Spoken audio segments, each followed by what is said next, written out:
चौहान वंश की गौरव गाथा को शब्दों में गूंथना बहुत ही मुश्किल है।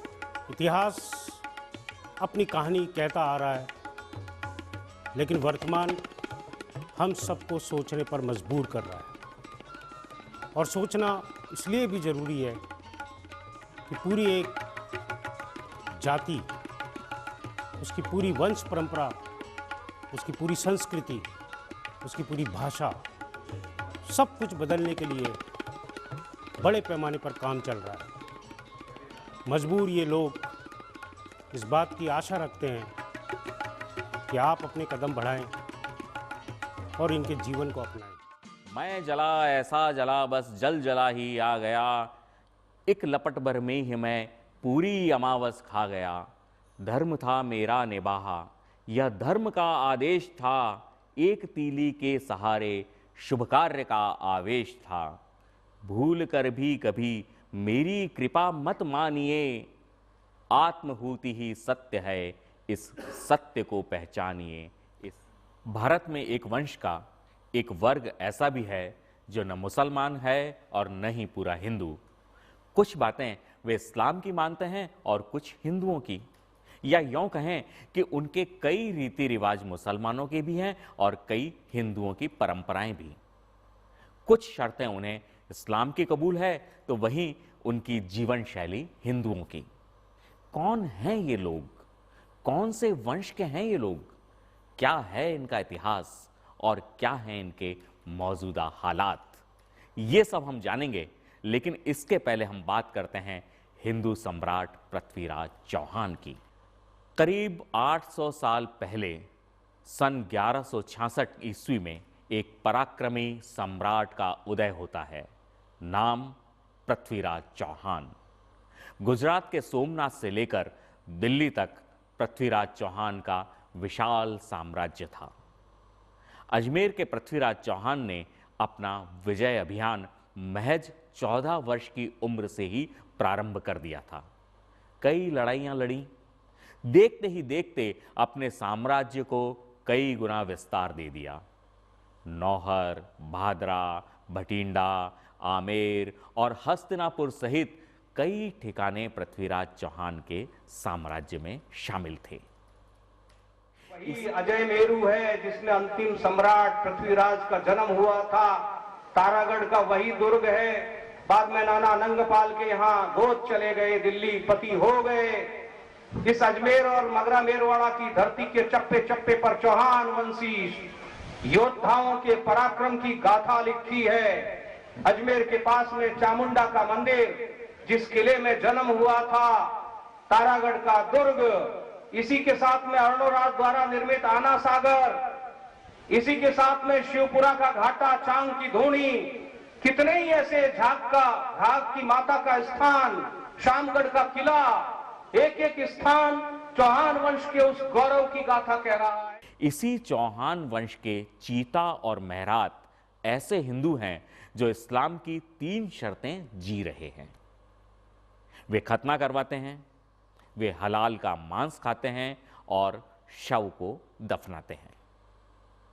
हमीर रासो ग्रंथ के अनुसार चौहान सूर्यवंशीय क्षत्रिय हैं। इसी वंश के कुछ लोग आगे चलकर रावत, चीता, मेहरात और काठात कहलाए। सम्राट पृथ्वीराज चौहान के पिता राजा सोमेश्वर थे, जो कि अर्णोराज के पुत्र थे, और अर्णोराज जिन्होंने अन्नासागर झील बनवाई थी। चौहान यानी कि चौहानों के प्रथम राजा वासुदेव लगभग 1500 साल पहले हुए थे। चौहानों ने कई लड़ाइयां लड़ी। गोविंद राज चौहान मुस्लिम आक्रांताओं से लड़ने वाले पहले चौहान राजा थे। चौहान वंश के राजा अजयपाल ने अजमेर बनवाया था। अब ऐसी क्या मजबूरी थी जिसकी वजह से चौहान वंशज चीता और मेहरातों को इस्लाम की 3 शर्तों को मानना पड़ा? ये सब हम जानेंगे, लेकिन इसके पहले हम बात करते हैं मोहम्मद गौरी और पृथ्वीराज चौहान के बीच हुए युद्ध की। पृथ्वीराज चौहान के समय, उस समय तक भारतवर्ष में एक भी मुस्लिम शासक नहीं था। सन 1191 ईस्वी में अफगानिस्तान का मोहम्मद गौरी पहली बार हिंदुस्तान अपनी फौज लेकर आया। उसके सामने पृथ्वीराज चौहान सबसे बड़ी चुनौती था। वो चट्टान की तरह खड़ा था। तराइन में दोनों के बीच घमासान युद्ध हुआ। तराइन के इस पहले युद्ध में मोहम्मद गौरी बुरी तरह परास्त हो गया। उसे मैदान छोड़कर उल्टे पांव गजनी भागना पड़ा। पीठ दिखाकर भागते हुए मोहम्मद गौरी को पृथ्वीराज चौहान ने जीवित जाने दिया। इतिहासकार मानते हैं कि यह पृथ्वीराज चौहान की बड़ी भूल थी। गौरी ने अपनी सेना को पुनः संगठित किया। 1 साल बाद ही इसी मैदान में 1.25 लाख कवचधारी योद्धाओं की फौज लेकर एक बार फिर वह पृथ्वीराज चौहान के सामने था। दोनों ओर से छुटपुट हमले होते रहे। एक रात जब पृथ्वीराज चौहान सोया था, तभी गौरी की घुड़सवार फौज ने उसके कैंप पर हमला बोल दिया। यह तराइन की दूसरी लड़ाई थी। पृथ्वीराज ने संघर्ष किया, उसकी फौज में खलबली मच गई और मैदान वही था, दुश्मन वही था, लेकिन इस बार पृथ्वीराज चौहान परास्त हो गया। गौरी ने पृथ्वीराज चौहान को बंदी बना लिया और उसे गजनी ले गया। कहते हैं मोहम्मद गौरी ने पृथ्वीराज चौहान के सामने इस्लाम स्वीकार करने की शर्त रखी और बदले में दिल्ली का सिंहासन लौटाने की बात कही थी। लेकिन जवाब में पृथ्वीराज चौहान ने कहा कि शेर कभी गीदड़ नहीं बन सकता, गौ रक्षक कभी गौ भक्षक नहीं बन सकता। मैं एक क्षत्रिय हूं और क्षत्रिय ही रहूंगा। पृथ्वीराज चौहान की पराजय के बाद मोहम्मद गौरी की शक्ल में पहली बार कोई बाहरी मुस्लिम शासक इस देश में स्थायी राज स्थापित करने में सफल हुआ। इतिहासकार मानते हैं कि बंदी बने पृथ्वीराज चौहान ने शब्द भेदी बाण से मोहम्मद गौरी को मार गिराया। सुना है ये आवाज के इशारे पे तीर चलाता है? सुल्तान, शब्द भेदी बाण कहते हैं। आज इसे मौत देने से पहले हम वो आखिरी तमाशा देखेंगे। खोल दो इसके हाथों की जंजीरें। तमाशा दिखा रहा है पिथौरा। बाण चला, बाण चला रहा है पिथौरा, बाण चला। चला चला। 4 पास 24 गज, अंगुल अष्ट प्रमाण, दाव पर सुल्तान है, मत चूको चौहान। यह सुनते ही पृथ्वीराज अपना सर घुमाता है और तीर चला देता है। तीर सीधे मोहम्मद गौरी के गर्दन में जा लगती है। गौरी कटे पेड़ की तरह गिर पड़ता है। पृथ्वीराज रासों के मुताबिक मोहम्मद गौरी को तीर लगते ही चंदबरदाई और पृथ्वीराज ने वहीं एक दूसरे को कटार मारकर आत्महत्या कर ली थी। मोहम्मद गौरी और उसके बाद के मुस्लिम शासकों ने कई ऐतिहासिक और धार्मिक स्थलों को तहस नहस कर दिया, जैसे सोमनाथ का शिव मंदिर, अयोध्या का राम मंदिर, काशी का विश्वनाथ मंदिर। इनके अलावा मथुरा के कृष्ण मंदिर सहित ब्रिज मंडल के और भी कई मंदिरों को तोड़ा गया। अजमेर में भी संस्कृत विद्यालय सरस्वती कंठाभरण मंदिर को मस्जिद में तब्दील कर दिया गया। इस संस्कृत विद्यालय को चौहान वंश के राजा विग्रहराज ने बनवाया था। यही इमारत आज 2.5 दिन के झोंपड़े के नाम से जानी जाती है।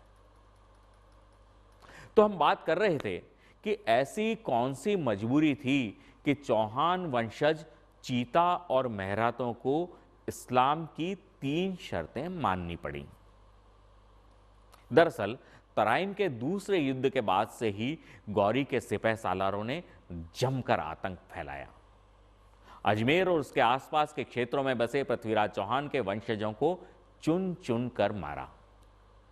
ऐसे में कुछ वंशज बहन बेटियों की रक्षा के लिए मगरा मेरवाड़ा तक फैली अरावली पर्वत श्रृंखलाओं में चले गए और कुछ जान बचाने के लिए मुस्लिम सेना में शामिल हो गए। जो वंशज सेना में शामिल हो गए उन पर इस्लाम कबूल करने के लिए लगातार दबाव बनाया जाता रहा। इसी दबाव के चलते पृथ्वीराज चौहान की 26वीं पीढ़ी के राव हरराज और राव गजराज ने इस्लाम की 3 शर्तें मान लीं। यह दोनों भाई एक मुस्लिम शासक की नौकरी करते थे। यह घटना कोई 500 साल पुरानी है और ये 3 शर्तें थी: खतना, दफनाना और हलाल का मांस खाना। इन तीनों बातों को छोड़कर दोनों भाइयों ने अपना हिंदू धर्म कायम रखा। काठा दादा और घोड़ा दादा के परिवार के लोग दीपावली, होली, रक्षाबंधन सहित सभी 30 त्योहारों को मानते थे, मंदिर भी जाते थे और शिवालयों की पूजा भी करते थे। विवाह संस्कार पूर्वजों की भांति बाकायदा अग्नि फेरे से करवाते थे। ये दोनों भाई बहुत ही योग्य और ताकतवर थे। इन्हें काठा और घोड़ा की उपाधि से नवाजा गया था। हालांकि दोनों भाइयों ने तीनों शर्तें मानी थी, लेकिन राव गजराज, जिन्हें घोड़ा की उपाधि मिली थी, उनके वंशजों ने यह शर्तें सिर्फ 2 पीढ़ियों तक ही निभाई। तीसरी पीढ़ी के परिवार ने तीनों शर्तों को तिलांजलि दे दी और हिंदुत्व की मुख्य धारा में लौट आए। इधर राव हरराज की पीढ़ियों के कुछ परिवारों ने तीनों बातों के साथ साथ इस्लाम की दूसरी बातों को भी मानना शुरू कर दिया। वे अब अपने नाम के आगे काठात लगाने लगे। चौहान वंश के इतिहास में एक घटना और घटी थी। घोड़ा दादा और काठा दादा के कई साल पहले पृथ्वीराज चौहान की तीसरी पीढ़ी में अनहल और अनूप 2 भाई हुए। दरअसल चीता और बरड़, ये दोनों शाखाएं इन्हीं से निकली। दोनों में आपसी संबंध विवाह के लिए खोल दिए गए। यही बरड़ आगे चलकर रावत हुए। काठात और घोड़ात की तरह ही रावत भी एक उपाधि है। अजमेर के आसपास के कुछ चीताओं ने 3 बातों के साथ साथ इस्लाम की अन्य बातों को भी मानना शुरू कर दिया। जैसे वे ईद मनाने लगे, नमाज अदा करने लगे और मुस्लिम रीति से निकाह करने लगे। आज की तारीख में चीता और मेहरातों में बड़ी तादाद में ऐसे परिवार हैं जो दिवाली भी मना रहे हैं और ईद भी। कभी निकाह करते हैं तो कभी फेरे, कभी मंदिरों में जाकर पूजा अर्चना करते हैं तो कभी मस्जिद में जाकर नमाज अदा करते हैं। कई मुस्लिम एजेंसियां हैं जो चीता और मेहरातों को इस्लाम में शामिल करने की पुरजोर कोशिश कर रही है। वहीं विश्व हिंदू परिषद ने मगरा मेरवाड़ा की धरती पर बसे इन चौहान वंशजों को घर वापसी कराने के लिए अभियान चला रखा है। जगह जगह चौहान वंश के जीर्ण शीर्ण हुए मंदिरों का पुनरुद्धार किया जा रहा है। ब्यावर में चौहान वंश की कुल देवी माता आशापुरा का भव्य मंदिर बनाया गया है। हजारों चीता और मेहरातों को हवन और यज्ञ के माध्यम से शुद्धिकरण कर पुनः हिंदुत्व की मुख्य धारा से जोड़ा जा रहा है। संस्कार देने के लिए सैकड़ों गांवों में विद्यालय खोले गए, छात्रावास बनाए गए। विश्व हिंदू परिषद का यह कार्य अनवरत जारी है। चीता मेहरात, जिनकी आबादी 5 लाख से भी अधिक है, उनके लिए कई बड़ी योजनाओं पर अभी काम किया जाना है, जिनमें बड़ी संख्या में स्कूल, छात्रावास और संस्कार केंद्र बनवाए जाने शामिल हैं। कुछ सवाल हैं जो हमें सोचने को मजबूर करते हैं कि चीता और मेहरात कि आज अंतर्द्वंद से जो जूझ रहे हैं, क्या उनकी इस दुविधा का समाधान हो सकता है? क्या दोहरी जिंदगी जी रहे समाज के इस वर्ग को नई दिशा दी जा सकती है? क्या अधर झूल में लटके यशस्वी हिंदू सम्राट पृथ्वीराज चौहान के इन वंशजों को कश्मकश की जिंदगी से मुक्त कराया जा सकता है? सोचिएगा जरूर। मैं रजनीश रोहिला आप सबको आमंत्रित करता हूं एक कदम बढ़ाने के लिए। हिंदू जगे तो विश्व जगेगा, मानव का